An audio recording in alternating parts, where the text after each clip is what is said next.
Tapi untuk kasus-kasus tertentu yang kemudian kita memiliki atensi atau publik memiliki atensi, maka pimpinan LPSK dengan persetujuan 2 orang sudah bisa langsung dengan langkah-langkah proaktif gitu. Langkah-langkah proaktif ini tidak didasari pada permohonan lebih dulu, Mbak. Stand by. On the record. Halo Sobat Antara, selamat datang kembali berjumpa dengan saya Suwanti di podcast Antara on the record. Sobat Antara, belakangan kita tahu ya ada sejumlah atau beberapa kasus yang menyita perhatian publik dan juga media. Dan ini melibatkan satu lembaga, namanya Lembaga Perlindungan Saksi dan Korban atau LPSK. Nah, kali ini kita akan ngobrol sebetulnya seperti apa kerja-kerja dan juga mekanisme termasuk juga proses yang dijalankan oleh LPSK ini dalam memberikan perlindungan hukum kepada masyarakat yang membutuhkannya tentu saja. Karena itu sudah ada bersama saya saat ini adalah Mas Wawan Fahrudin selaku Wakil Ketua Lembaga Perlindungan Saksi dan Korban LPSK. Halo Mas Wawan, apa kabar? Baik, Mbak. Terima kasih ini sudah berkenan ya mampir di podcast Antara untuk kita ngobrol. Siap. Soal LPSK ini. Oke. Mas Wawan, kayaknya kita bisa ngobrol soal LPSK, cara mudahnya adalah kita dengan masuk lewat contoh-contoh kasus kali ya. Kalau belakangan kita bisa membicarakan soal kasus yang ramai soal tewasnya gitu ya, diplomat muda Indonesia, kalau kita bisa sebutkan inisial ADP begitu, dan ini kan menyita perhatian publik dan sampai LPSK pun ikut hadir dalam perlindungan keluarga almarhum termasuk istri dari almarhum gitu ya. Mungkin bisa cerita Mas Wawan dari contoh kasus seperti ini, hal yang dilakukan oleh LPSK sebetulnya seperti apa sih gitu ya, dan apa yang bisa masyarakat pelajari dari kasus yang hadir belakangan ini? Ini sebuah petanda baik ya, petanda baik bahwa pembuktian material itu penting di dalam mengungkap sebuah kejadian tidak pidana. Oke. Artinya kesaksian dan bukti itu menjadi sesuatu faktor yang penting untuk bisa mengungkap terangnya sebuah tindak pidana. Nah, kesadaran akan untuk orang melaporkan sebuah terjadinya tindak pidana ini, bahwa dalam konstruksi KUHP kita itu lebih banyak kemudian menekankan pada pelindungan bagi para pelaku tindak pidana, baik itu tersangka, terdakwa maupun terpidana ya. Artinya lebih banyak bicara terkait dengan pelindungan pelaku. Nah, momentum ini kemudian berubah ketika lahirlah Undang-Undang 13/2006. Nah, Undang-Undang 13/2006 ini kemudian memberikan perspektif baru bahwa saksi dan korban ini merupakan satu faktor penting bagi terungkapnya tindak pidana. Oleh karena itu ada perubahan paradigma untuk menggeser, ada pergeseran paradigma yang tadinya kemudian hanya memberikan perlindungan kepada pelaku, sekarang korban dan saksi pun diberikan perlindungan. Gitu. Makanya arti pentingnya LPSK ini menjadi penting di situ gitu ya, bagaimana LPSK hadir untuk bisa memberikan perlindungan bagi saksi maupun korban. Termasuk kasus yang terakhir ini ya, bahwa terjadinya kalau kita bisa menyampaikan ada indikasi tidak pidana misalnya ya, kita sampaikan ini masih indikasi ya, karena masih ada proses di dalamnya. Kita punya mekanisme yang disebut mekanisme proaktif, Mbak. Jadi ada 2 mekanisme permohonan, bisa jadi basisnya itu permohonan dari korban maupun keluarganya. Bisa jadi kemudian karena kita memiliki atensi, publik memiliki atensi, kemudian LPSK turun kepada keluarga untuk menjajaki kebutuhan perlindungannya seperti apa. Nah, kasus ADP tadi itu satu di antara banyak kasus yang kemudian LPSK memiliki atensi terhadap hal itu. Gitu. Nah, makanya kemudian sampai hari ini ada beberapa kemudian dari mulai keluarga ya, dari mulai istri, kemudian kakaknya, kemudian anaknya, kemudian orang tuanya juga hari ini menjadi mengajukan permohonan kepada LPSK gitu. Permohonan tersebut kan diajukan terlebih dahulu, kemudian sebenarnya prosesnya adalah ada analisis terlebih dahulu gitu ya. Nah, tentu harus memenuhi 2 syarat ya. Pertama, tentu memiliki syarat yang sifatnya formil. Jadi syarat formil itu ada kelengkapan identitas, kemudian yang kedua itu terkait dengan adanya laporan atau dokumen dari Apgakum ya, aparat penegak hukum. Jadi administratif gitu ya, Mas? Sifatnya administratif, kemudian kronologis terjadinya Oke. tidak pidana. Ini syarat formil yang harus dilengkapi oleh pasti. para saksi maupun korban. Nah, selain itu kemudian juga harus memenuhi aspek atau syarat material. Nah, syarat material ini menjadi penting karena di pasal 28 Undang-Undang 31 2014 ini menjadi pintu masuk kita untuk bisa memberikan pelindungan bagi para pemohon untuk yang kemudian jadi terlindungi LPSK. Nah, syarat materialnya itu ada 4, Mbak. Pertama adalah terkait dengan sifat pentingnya keterangan. Ini menjadi aspek paling penting bagi kami LPSK untuk bisa memberikan pelindungan bagi para saksi maupun korban. Yang kedua, apakah ada tingkat ancaman di situ yang membahayakan jiwa. Iya. Nah, kemudian tadi yang Mbak sampaikan juga di awal, kita juga akan melakukan analisis medis dan psikologis terkait dengan kejiwaan dari saksi maupun korban. Nah, yang terakhir terkait dengan rekam jejaknya.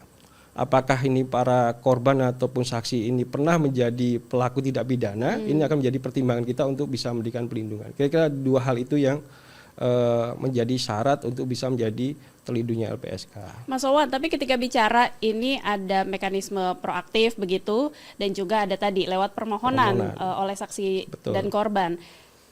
Sebagian besar atau lebih banyak yang mana sih sebetulnya laporan yang diterimakah atau memang upaya-upaya proaktif yang dilakukan sama LPSK nih terhadap kasus-kasus yang perlu perlindungan saksi korban ini? Iya, tentu yang paling banyak permohonan reguler ya, basisnya permohonan gitu. Meskipun kan begini ya, Mbak, kita mesti harus jujur mengakui bahwa meskipun kita kalau lihatin data hari ini ya, LPSK itu yang masuk permohonan ke kami per hari ini itu sudah 11.811. Oke. Kalau kita perbandingkan dengan tahun lalu di akhir Desember 2024 itu hanya 10.217. Artinya masih 3 bulan ke depan. Bisa jadi kemudian ya kita mungkin tidak berharap ya itu ya. Tapi kalau kita estimasi bisa jadi angkanya bisa sampai 14.000 misalnya seperti itu. Tapi begini Mbak, kalau kita misalnya kemudian membandingkan dengan tingkat kejahatan yang terjadi di Indonesia misalnya, data Polri itu kan menyebutkan lebih dari 300.000 ya. Artinya hanya berapa persen itu? Kan masih sangat sedikit ya, gitu ya. Kalau melihat dari banyaknya laporan mungkin ya, tadi disebutkan sampai 11.000 nih sampai saat ini. Itu teratas mungkin bisa disampaikan kasus ya, jadi gini Mbak, apa sih? Memang kalau kita mau mengklaster ya, mengklaster tidak pidana hari ini, memang masih didominasi pada tidak pidana pencucian uang. Nah, itu pun sebetulnya bukan dalam konteks perlindungan ya. Nanti saya akan coba uraikan lebih detail lagi ya terkait dengan perlindungan ya.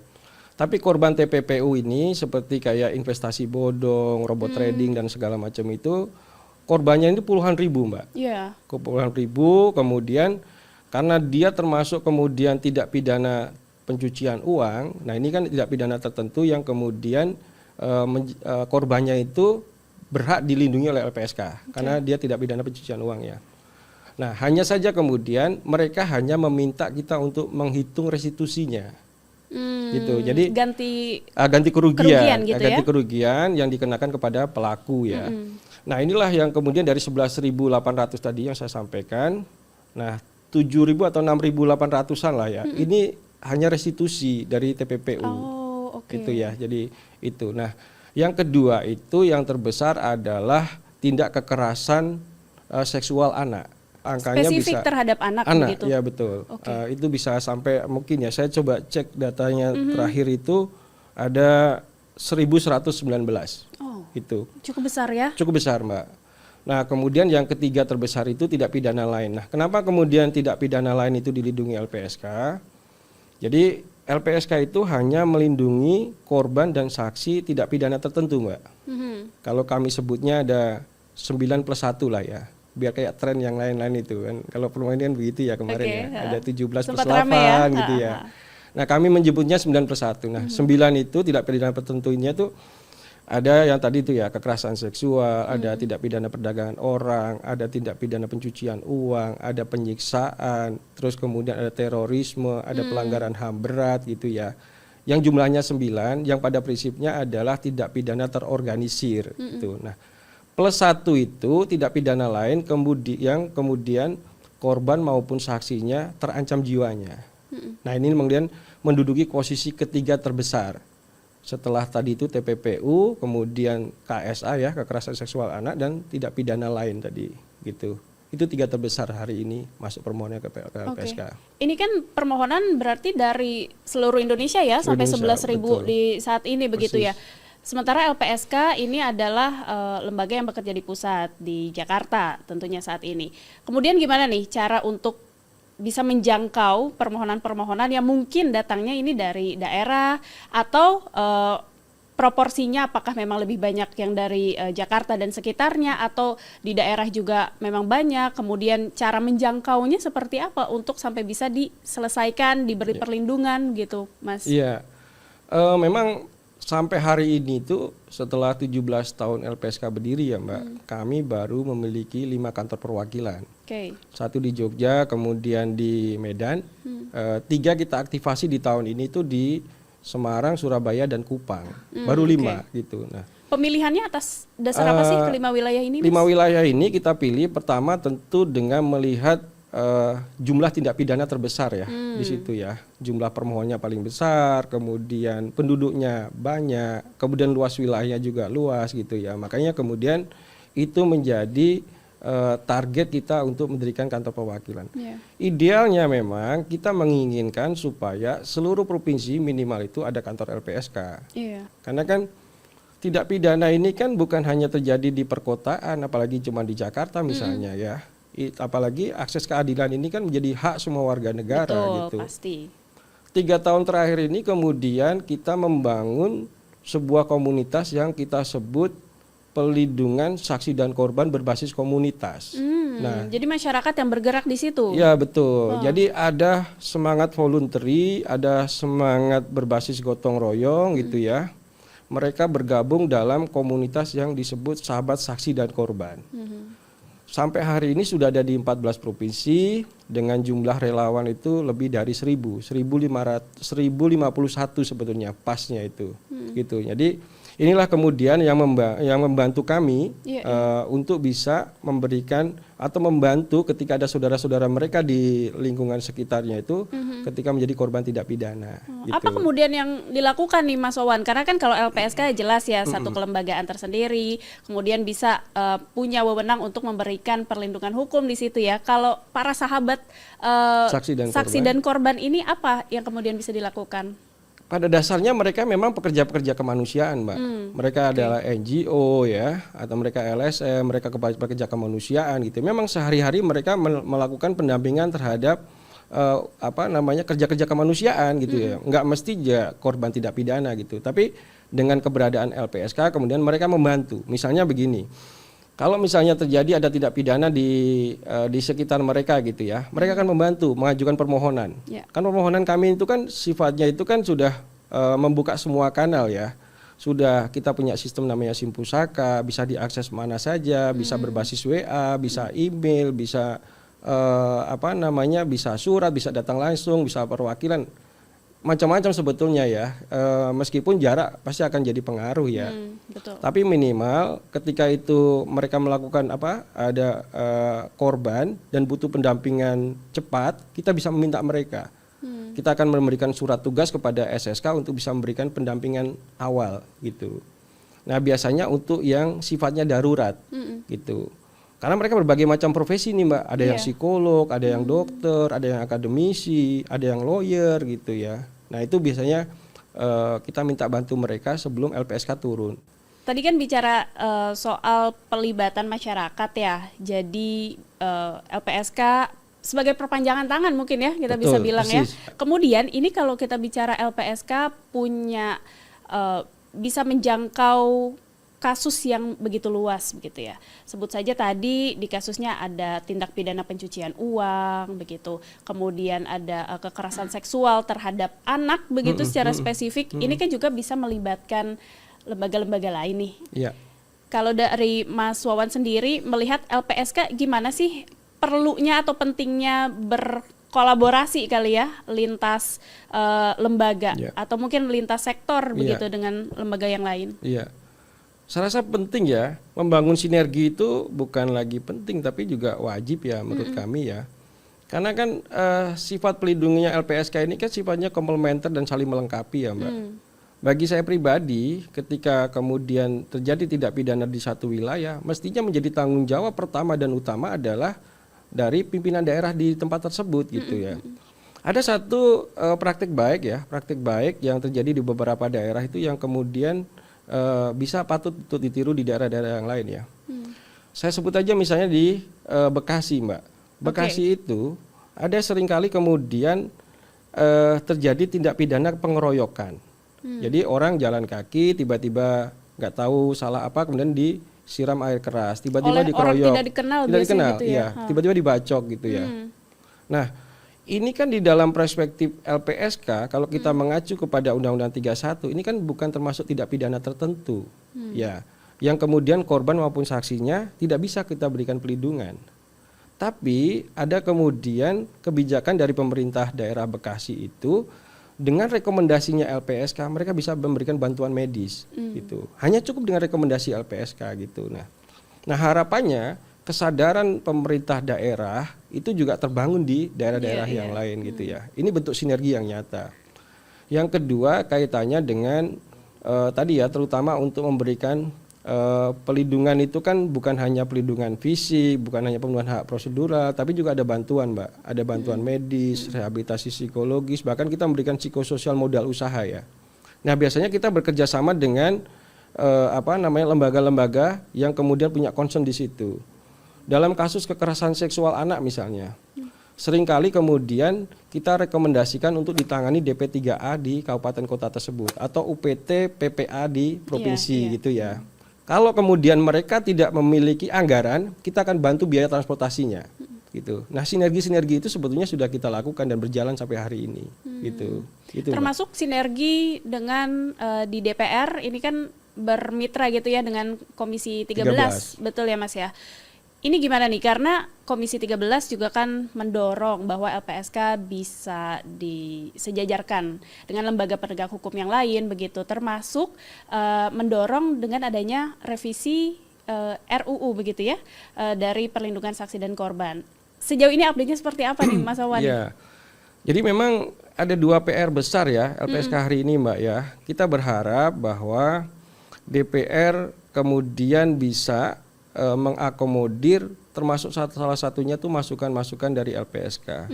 Harapan kami tentu pertama adalah idealnya LPSK ini menjadi satu kesatuan sistem dalam sistem peradilan pidana. Jadi bukan hanya kepolisian, kejaksaan, pengadilan dan pemasyarakatan ya, tapi juga ada pelindungan saksi dan korban di dalamnya gitu ya. Nah, Undang-Undang PSDK tadi itu, Undang Pelindungan Saksi dan Korban, harapannya ada beberapa hal yang bisa kita dorong ke sana ya. Pertama terkait dengan penguatan kelembagaan. Kita tahu bersama tadi bahwa sampai hari ini 17 tahun LPSK baru punya 5 kantor perwakilan. Nah harapannya supaya ada pasal yang menyebutkan pendirian kantor perwakilan itu sifatnya mandatori Mbak di tingkat provinsi dan dapat dibentuk di kabupaten kota sehingga akses keadilan itu bisa merata di semua daerah. Itu satu. Terus yang kedua harapannya kita menjadi bagian dari sistem peradilan pidana yang terpadu gitu ya. Kemudian yang selanjutnya terkait dengan dana abadi korban atau dana pemulihan korban. Nah, praktek yang terjadi di tindak pidana kekerasan seksual ini praktek yang baik menurut kami ya. Sudah ada PP 24 2025 yang Mei kemarin disahkan pemerintah yang ini memberikan pelindungan dan bentuk kehadiran negara secara nyata. Saya bilang begitu kenapa? Pertama adalah ketika fasilitasi penghitungan restitusi kemudian dihitung oleh LPSK, disampaikan kepada jaksa penuntut umum yang menjadi haknya korban gitu ya, dan dikenakan kepada pelaku, ada mekanisme sita aset pelaku Mbak. Nah ketika sita aset pelaku kemudian dihitung dan tidak mencukupi untuk membayar restitusi tadi, maka ada yang disebut restitusi kurang bayar. Hmm. Nah, restitusi kurang bayar ini kemudian akan menjadi kompensasi yang dibayarkan pemerintah kepada korban. Nah, mekanisme ini menurut kami bisa juga dilakukan di tindak pidana yang lain, bukan hanya TPKS gitu ya. Nah, inilah kemudian kita dorong supaya bisa masuk di dalam substansi perubahan undang-undang LPSK ke depan juga gitu. Sembari juga kemudian kan yang kedua, yang secara eksternal kita punya PR mendorong untuk bisa dilakukan percepatan untuk rancangan undang-undang hukum acara pidana ya. Iya, betul. Kan kita tahu bersama KUHP akan efektif berlaku nanti di Januari 2026 Awal ya. 2026, betul. Artinya hukum acaranya mesti harus ada kan gitu. Ada beberapa substansi yang kita berikan masukan kepada DPR. Pertama adalah terkait dengan substansi saksi pelaku yang bekerja sama dengan aparat penegak hukum atau justice kolaborator ya. JC. Terus Ya. yang kedua terkait dengan hak korban untuk bisa menyatakan victim impact statement, Mbak. Ini dampak kerugian korban akibat tindak pidana. Kan ruang untuk menyampaikan ini kan nggak pernah ada selama ini. Nah, makanya victim impact statement ini kita dorong supaya menjadi satu bagian dari rancangan hukum pidana, hukum acara pidana juga gitu. Nah itu selain tadi ya dana pemulihan korban ya, itu tiga hal itu menurut kami untuk bisa memberikan keterkaitan ya antara undang-undang pelindungan saksi dan korban dengan rancangan hukum KUHP. acara pidana. Jadi menitik beratkan bahwa korban adalah pihak yang memang membutuhkan untuk mendapatkan perlindungan dan juga pemulihan. Betul, iya. Saya jadi pengen bertanya mengenai contoh kasus lain nih, Mas Wawan. Kalau tadi kita bicara mengenai ada indikasi tindak pidana begitu ya dari tewasnya seorang diplomat muda Indonesia, kali ini kita ngobrolin soal beberapa aktivis yang bersuara misalnya di media sosial, kemudian ada juga yang turun ke jalan dan lain sebagainya gitu ya. Ada beberapa dari mereka yang dilakukan penangkapan begitu. Ini LPSK berperan seperti apa nih kalau dalam kasus seperti ini misalnya? Iya. Sejak peristiwa akhir September kemarin ya. Ramai kan itu ya? Ramai betul. Ya, jadi koridor kewenangan LPSK ini kan terbatas ya, Mbak. Tentu di dalam Undang-Undang 31 2014 itu yang bisa dilindungi LPSK itu kan subjek hukumnya ini kan terbatas ya. Oke. Artinya hanya saksi, korban, ahli, pelapor, saksi pelaku kan gitu ya, maupun keluarganya tadi ya, gitu.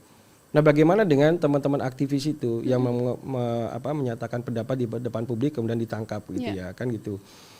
Nah, karena kita menyadari akan kewenangan kita yang terbatas, kemudian kita melakukan kerja-kerja kolaborasi, Mbak. Jadi kita bergabung di dalam LNHAM ya, Lembaga Nasional HAM. Di situ ada Komnas HAM, Komnas Perempuan, ada KPAI, ada Komnas Nasional untuk Disabilitas gitu ya.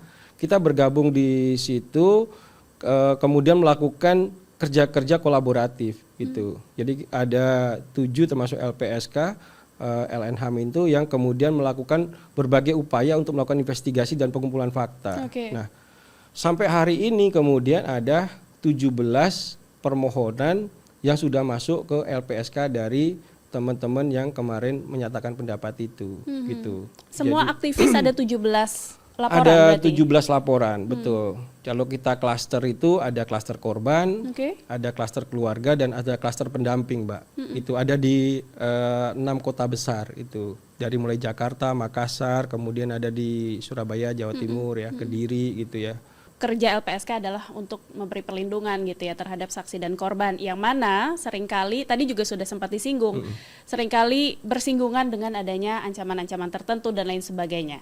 Kalau LPSK-nya sendiri nih, Mas Wawan, apakah pernah mendapatkan sebutlah intimidasi begitu dalam upaya untuk melindungi saksi korban ini? Sejauh ini seperti apa sih? Saya belum dan jangan pernah ada ya. Jangan pernah ada harusnya ya. Kalaupun iya itu kan memang bagian dari risiko pekerjaan ya. Tapi kita akan meminimalisir itulah tentu ya. Makanya kan dari pimpinan LPSK ini kan kita juga diberikan pendampingan untuk keamanan juga untuk kerja-kerja kesehariannya gitu. Tapi saya pribadi dan moga-moga 4 tahun ke depan nggak pernah ada itu ancaman itu ya. Dan potensi itu pasti akan selalu ada. Dan ya kita niatkan ibadah aja Mbak. Mas Wawan, ini supaya kerja-kerja LPSK ke semua daerah di seluruh Indonesia begitu ya, semakin bisa memberikan perlindungan hukum terhadap saksi dan korban yang juga inklusif. Apa yang akan dilakukan dalam waktu dekat ini? Dan kemudian gimana LPSK bisa disebut sebagai, atau gimana indikatornya ketika LPSK bisa menjalankan tugasnya sudah sesuai track yang memang direncanakan sejak awal gitu? Iya. Tentu sebagai lembaga nasional hak asasi manusia, LPSK ini kan selalu mengedepankan inklusivitas ya, dan keberpihakan kepada kelompok rentan, terutama perempuan, anak dan disabilitas gitu. Kalau kita lihatin Mbak, dari mulai pembagian dari sarana prasarana sajalah gitu ya. Dari mulai ruang permohonan, ada ruang permohonan anak pun dipisah gitu ya. Pembagian tim di LPSK juga menghitungkan proporsi ada perempuan dan laki-laki. Kalau misalnya ada korban anak, psikolognya kita harapkan itu perempuan, apalagi korban pemerkosaan itu kita harapkan perempuan. Kemudian mengedepankan empati gitu ya. Pengetahuan dasar terkait dengan hak asasi manusia ini menjadi pengetahuan wajib bagi seluruh insan LPSK gitu.